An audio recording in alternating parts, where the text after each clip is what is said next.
Selamat datang di channel Pemuja Malam. Jangan lupa like, share, and subscribe ya. Terima kasih. Chapter 38. Ngomongin pelakor. Di lain tempat, Alula Humaira telah bertransformasi menjadi wanita hamil yang menggemaskan. Menjadi ibu di usia muda adalah hal yang tidak sama sekali terpikirkan. Kedewasaan dan pengertian Raiden membawanya pada biduk rumah tangga yang tentram. Di sela aktivitas belajarnya, Alula juga harus membagi waktu menjadi seorang menantu dan ibu hamil. Ada saatnya Raiden mengantarnya senam kehamilan, Karlina mengajaknya melakukan kegiatan rohani, lalu Galang masih setia menjadi seseorang yang selalu ada di dalam kampusnya. Semenjak kejadian di kamar hotel, Cindy, Cherry, dan Hana sudah tidak lagi berani macam-macam pada Alula. Mereka sekarang hidup sederhana, memakai angkot saat berangkat kuliah, dan memakai pakaian biasa. Kabarnya perusahaan ayah-ayah mereka mengalami penurunan drastis dan menyebabkan kebangkrutan. Dari sini mereka tahu bahwa Raiden memegang kendali pasar orang-orang yang terkena blacklist kekuasaan Crazy Rich CEO-nya. The Rich Man, apa saja mampu dia gulingkan, hanya dalam satu kali cetikan jari. Siang ini Alula masih di tempat kuliah, ada tempat khusus yang Raiden berikan untuk Alula beristirahat. Di sanalah Alula membuat komik dengan pen display mahalnya. 150 episode My Possessive Rich Man sudah rilis dan tanggapan semua orang memuji kualitas gambar yang Alula buat. Tapi yang namanya cerita sudah pasti ada yang pro dan banyak yang kontra. Alula sempat down saat alur yang dia sajikan tidak sesuai kriteria pembaca, tapi lagi-lagi Galang menguatkan dirinya sebagai seorang di balik layar yang perlu diacungi jempol. Penghasilan dari komik tidak banyak jika dibandingkan dengan jatah harian Alula dari suaminya, tapi kesenangan dalam berkarya tidak akan bisa dinilai dengan materi. Biasa mendapat 2% saja dari jatah hariannya, Alula sudah cukup bahagia. My Possessive Rich Man adalah karya pertama dan mampu menghasilkan uang untuk Alula. Ponsel di mejanya bergetar. Alula segera membuka dan mengindahkan pesan teks dari suaminya.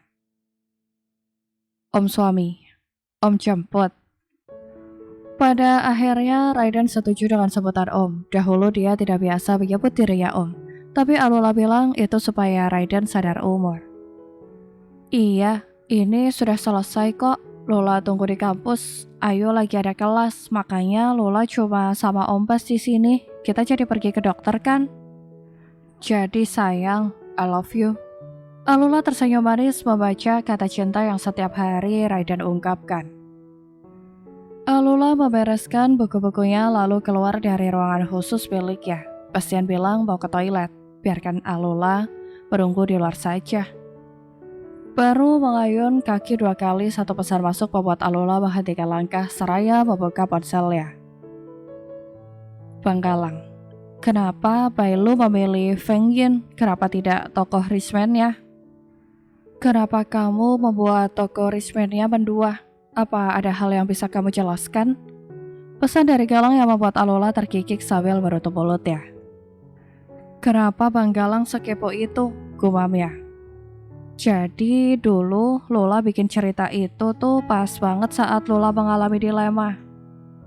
Seperti yang Bang Galang ketahui, ini kisah yang sedikit banyak Lola ambil dari kisah nyata. Jadi saat itu dibuat, Lola berpikir bahwa tokoh Richman di sini adalah lelaki yang brengsek. Lola mau membuat alur yang kuat sama tokoh Bailu, makanya Lola mau Bailu berakhir dengan Feng Yin. Karena semua pembaca yang melihat tokoh utama disakiti pasti ingin melihat karma, dan saat-saat antagonis menyesal. Balas Alula panjang lebar berharap Galang tidak salah persepsi dengan kisahnya. Bang Galang, terlepas ini hanya fiksi. Tapi aku merasa Feng Yin diibaratkan seperti Bang Galang di kisah nyatamu.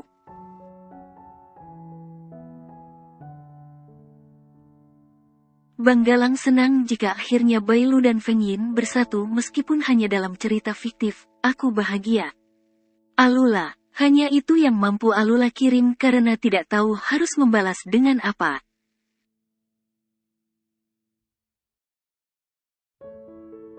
Alula tahu, Galang masih menyimpan perasaan meskipun sudah tahu Alula bahagia bersama Raiden. Nona Emily, baiklah aku akan datang memenuhi panggilanmu, tapi aku harap kamu tidak mengusirku anak kecil.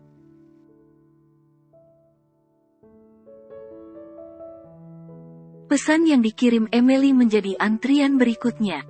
Alula menghela napas panjang membaca pesan arogan dari kakak beda ibu.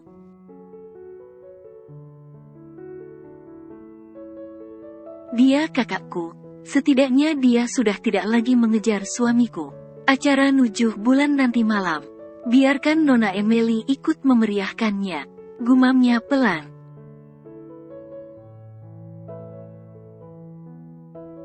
Emily, Alula berjingkrak menoleh pada pria di belakangnya. Rupanya Bastian yang berdiri di sana. Om, Lula kaget.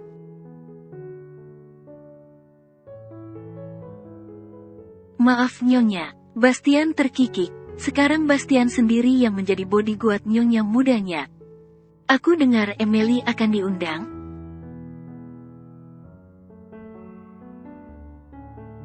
Iya, angguk Alula. Oh, ada dentuman hangat yang tiba-tiba menyerang jantung hati Bastian. Bahagiakah? Atau mungkin hanya sekedar rasa penasaran?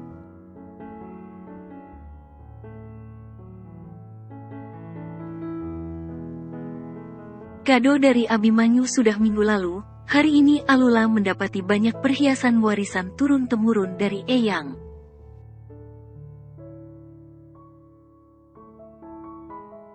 Alula sangat bersyukur, meski bukan dari kalangan elit, keluarga dari suaminya sangat menyayangi dirinya. Tidak ada mertua jahat, ipar jahat dan lain sebagainya seperti yang selama ini Alula takutkan. Harga satu server karena mereka sama menyukai animasi dan membaca komik.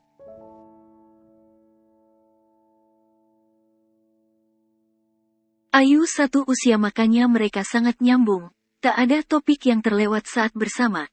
Bahkan Abimanyu yang terkenal dingin saja terkesan menyayanginya dengan hangat.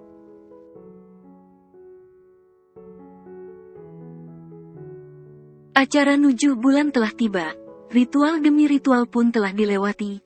Ribet menurut Alula karena adat yang berlaku di rumah besar mertuanya harus berjalan sesuai tradisi.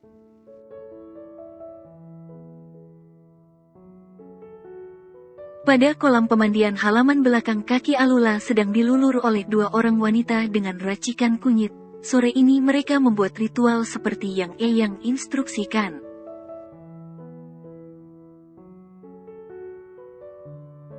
Perut menyembul Alula hanya tertutup kain batik dan atasnya dibalut selendang lain untuk melindungi pundak mulusnya.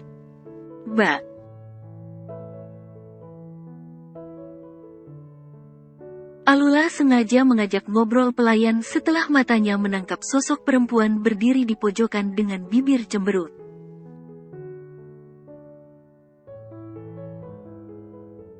Alula tahu Lisha cemburu saat dirinya diberikan banyak emas yang bernilai miliaran.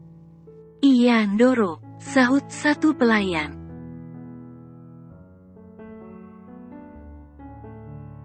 Kalian nonton film di saluran kesayangan Lula enggak? Tanya Alula bersemangat. Kesayangan? Satu pelayan lagi bertanya.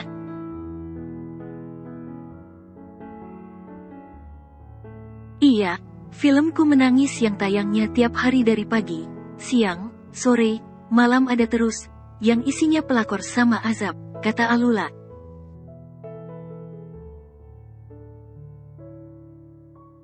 Netra Alula melirik kecil pada Lisha yang sepertinya mendengarkan percakapan mereka. Lah Yondoro, Mbak nonton, seru, itu kisah nyata loh Ndoro, ada stempelnya. Satu pelayan antusias setelah tahu film apa yang Alula maksud.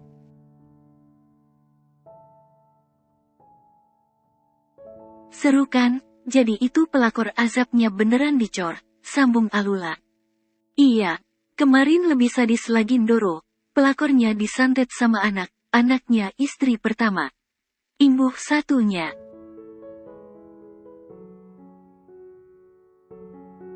Kalau yang disantet sama mantunya istri pertama ada enggak mbak? Tanya Alula. Belum ada, mungkin karena di kisah nyatanya belum ada Ndoro, sanggah pelayan.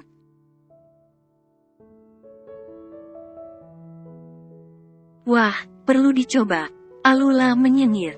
Lula, Lisha yang sedari tadi gerah mulai menyuarakan gemuruh aspirasi.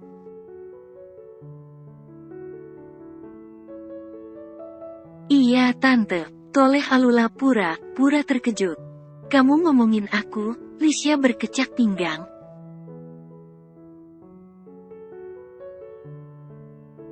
Alula menggeleng polos. Tidak, Lula lagi ngomongin pelakor. Memangnya tante pelakor? Tanyanya.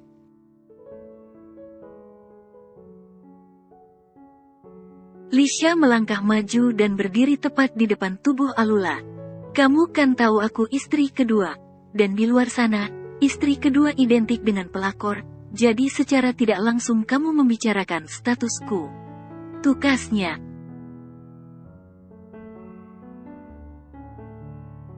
Loh, tante kok tersinggung? Kan Lula tidak pernah menganggap tante pelakor. Lalu apakah tante sendiri yang mengklaim bahwa tante seorang pelakor? Sergah Alula.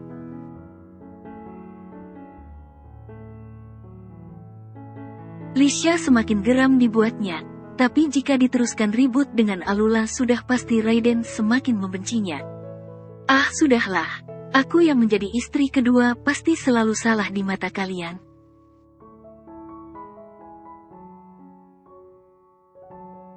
Makanya besok tante pindah saja ke Hidung Belang. Lula, pekik Lisha melotot.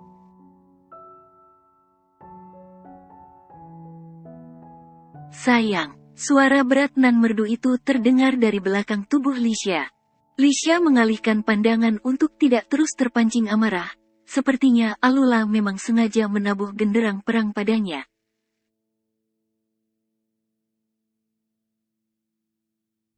Dilihat dari kekuatan, mereka sangat tidak imbang. Sebab sekarang Alula memiliki banyak pendukung sedang dirinya tidak.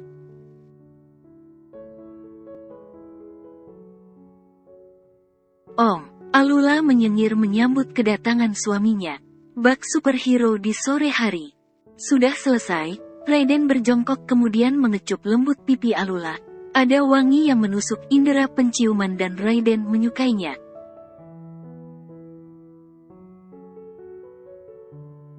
Sudah, sekarang gendong Lula ke dalam. Lula mau bilas baru setelah itu dirias. Pinta Alula. Segera Raiden menuruti kemauan istrinya untuk menggotongnya masuk ke dalam kamar.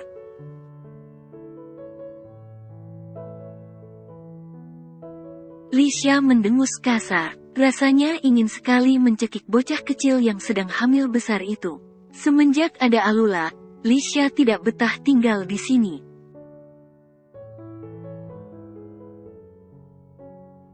Malam harinya, Alula telah cantik dengan dandanan ala Jawa.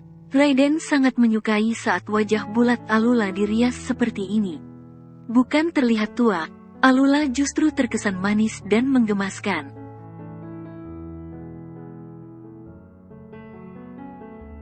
Raiden tampan dengan jas slim fitnya. Seharusnya memakai kain batik, tapi Raiden lebih nyaman dan cocok dengan gaya kasual seperti itu.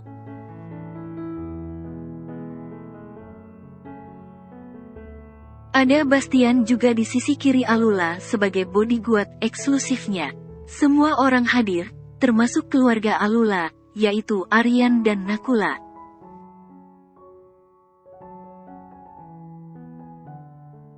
Bukannya bahagia Alula justru terlihat muram. Aryan curiga pada adik kesayangannya. Kamu kenapa? Aryan bertanya. Akhir ini Aryan sering bertanya kenapa padahal Alula tidak sedang merasa apa-apa.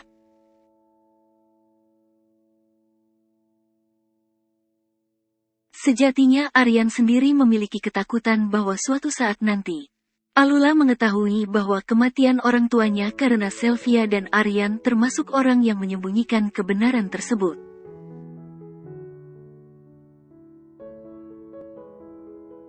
Lula nggak apa bang? Sanggah Alula.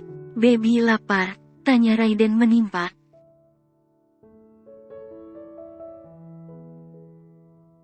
Tidak, geleng Alula lirih.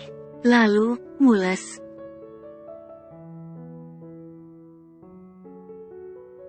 Alula menggeleng menatap suami tampannya. Lula takut mantan Om datang dan Om akan terpesona lagi padanya.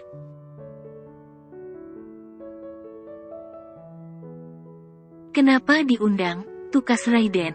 Orang bilang, dia kakakku kan, sahut Alula polos.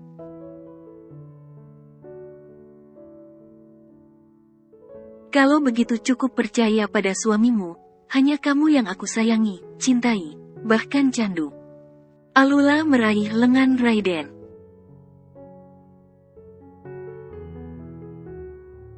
Lula minder, sekarang Lula gemuk kan, pasti dia semakin terlihat cantik di mata Om. Merengutnya, dengar, meskipun sulit, tapi setidaknya mencobalah untuk percaya, only you for me. Tutur Raiden.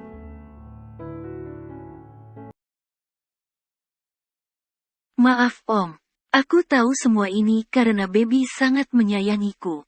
Tapi kepercayaan juga perlu, kata Raiden lagi dan Alula mengangguk setuju.